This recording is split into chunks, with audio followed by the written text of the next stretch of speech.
teaching me how to feel, showing me my emotions, letting me know what's real from what is not.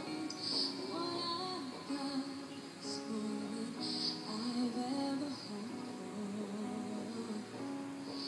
and in love, what I've hoped for is thanks to you.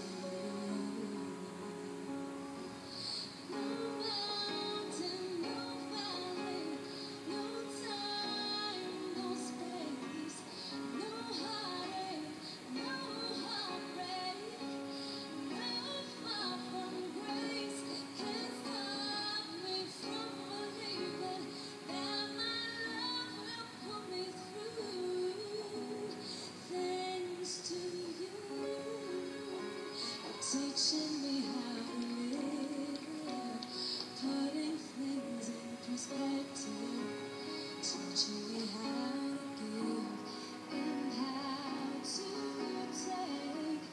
No mistake, we were put here together, and if I break down, forgive me, but it's true.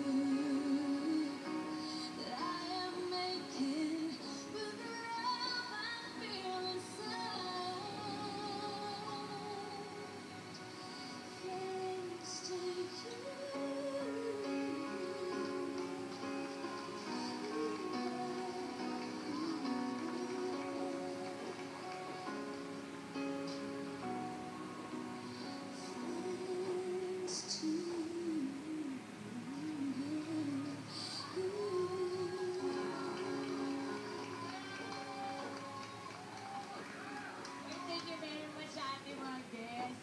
Masyati naman ako na nag-touch siya yung kanta. Hindi, actually, pinaiyak ko si Rupi sa akong bully sister. Sorry, Rupi. Nilakaw ko ni Ayla. Hindi ako kapaiiyak ko eh. Hindi ko naman alam na naiiyak ko sa mga ganun eh. O, na sabihin. O, sige, tanongin na lang natin sa mga, kung ano ba yung mga i-perform nila ito. Yun, no?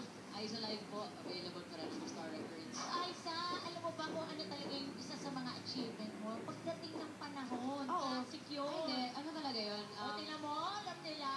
Dahil, totoo yun, totoo yun. Sa totoo lang, alam ko rin na kung di dahil sa kanta na yun, wala akong ngayon dito. Napaka-classic ng kanta nila. Malaking buwotang ng loob ko, of course, sa Viper, at Tita Margot, Tito Moy, at David. Si Eric Eric. naman. May album still out. Eric Santos, The Children Songbook. Available na po siya sa lahat po ng mga paborito ninyong record bars. And actually, aalis po ako November 14. Saan ka pupunta?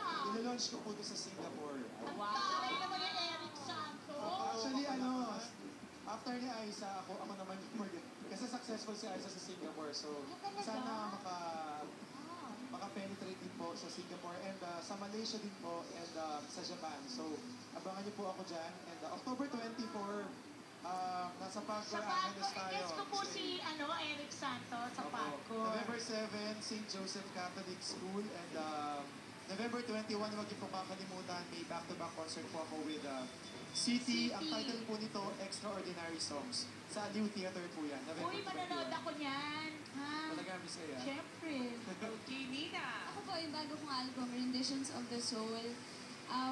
May 17 tracks po to. Actually, yung Renditions of the Soul, ito po yung show ko every Friday, so Wave 891. So, lahat, kinumpile namin yung mga songs na nirequest ng mga tao na ilagay sa album. So, ito na po yun, 17 tracks.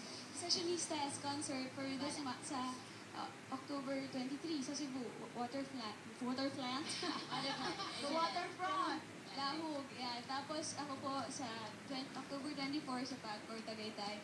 Sa October 30, Metro Bar with King, kapatid ko po. Sa 31st po sa 19 East. And yung sa November, ang US tour ng Sessionistas. Sa November 6 sa Heritage Forum, Anaheim, California. Maraming salamat sa okasyon kay Dr. Steve Marcan at sa Jimmy Luzalo. And yan? Ako po, ito nalabas na po yung pangatlong album ko, Yeng Lapid.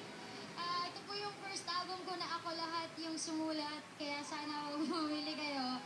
So ako po pag-tingin nyo sa loob, sobrang personal po to sa akin. Handwriting ko po yung mga lyrics.